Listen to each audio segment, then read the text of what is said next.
উৎসব আর ভালোবাসার শহরে আনুষ্ঠানিকভাবে পর্দা উঠল ৩৩তম অলিম্পিকের। প্যারিসের প্রাণখ্যাত সেইন নদীতে নজরকাড়া নৌ প্যারেডের মধ্য দিয়ে শুক্রবার শুরু হয় জমকালো এই আয়োজন। এই প্রথম স্টেডিয়ামের বাইরে অনুষ্ঠিত হল ইতিহাস গড়া উদ্বোধনী অনুষ্ঠান। আর বৃষ্টিস্নাত প্যারিসের বর্নিলের আয়োজনে মাতল গোটা রাজধানী। আর এর জন্য ফরাসিদের অপেক্ষা করতে হয়েছে ১০০ বছর।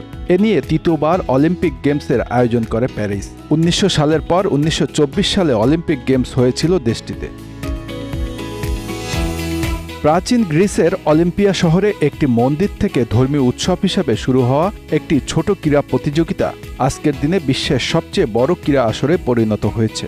অলিম্পিকের এই বিশাল বিশাল আয়োজন, লাখ লাখ দর্শক কিংবা এত শোরগোল এর কিছুই ছিল না শুরুতে। পুরো ভিডিওটি দেখতে কমেন্টসে পিন করা লিঙ্কে ক্লিক করুন।